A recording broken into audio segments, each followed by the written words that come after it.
जी के स्वयंवर में जाते हैं। स्वयंवर की शर्त थी कि जो भी महापुरुष भगवान शिव के धनुष में प्रत्यंजा मतलब धनुष के धागे को बांध पाया, सीता जी उसे ही अपने पति के रूप में स्वीकार करेंगी। अब एक एक करके सारे राजा महाराजा कोशिश करते हैं, लेकिन धनुष में प्रत्यंजा चढ़ाना तो दूर की बात, कोई भगवान शिव के धनुष को हिला भी नहीं पाता।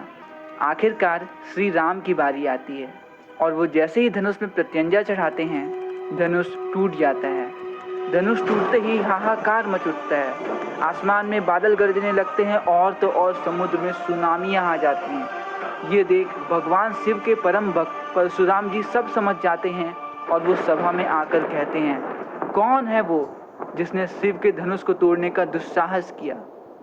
जिसे सुन श्री राम कहते हैं, नाथ शंभुधनु भंज निहारा, हो ही क्यों एक दास तुम्हारा। आये सु कहा कहिए किन मोही, सुनी रिसाई बोले मुनि कोही। श्री राम कहते हैं, हे नाथ, भगवान शिव का धनुष तोड़ने वाला आपका कोई दास ही होगा। मुझे बताएं आपका क्या आदेश है। यह सुनकर परशुराम जी और भी ज़्यादा क्रोधित हो जाते हैं और कहते हैं, सेवक जो सो करे सेवकाई, अरि करनी करी करी ये लड़ाई। सुनो हूँ राम जी हूँ शिव धनु तोरा, सहस बाहु सम सो रिपु मोरा। तुम धनुष तोड़ने वाले को सेवक कहते हो? अरे सेवक तो वो है जो सेवा करे।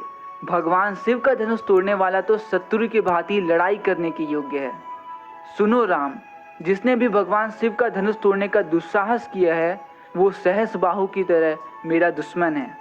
इसके बाद आगे परशुराम जी कहते हैं, सो बिलगाओ बिहाई समाजा, ना तुम्हारे जाही सब राजा। सुनी मुनि बचन लखन मुस्काए, बोले परशु धरही अवमाने। तो अब एकदम गुस्से में आकर परशुराम जी कहते हैं, जिसने भी भगवान शिव का धनुष तोड़ने का दुस्साहस किया है वो अलग हो जाए, वरना बेवजह ही यहाँ उपस्थित सारे राजा महाराजा मारे जाएंगे।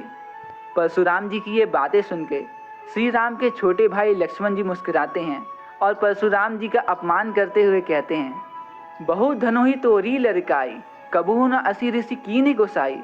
ए ही धनु पर ममता के हुए हेतु, सुनी रिसाई कह भृगु कुल केतु। लक्ष्मण जी कहते हैं, मुनिवर, हमने बचपन में तो ऐसे बहुत से धनुष तोड़े हैं, आपने तब तो कभी इतना गुस्सा नहीं किया, फिर इस धनुष से आपको इतनी ममता क्यों है। लक्ष्मण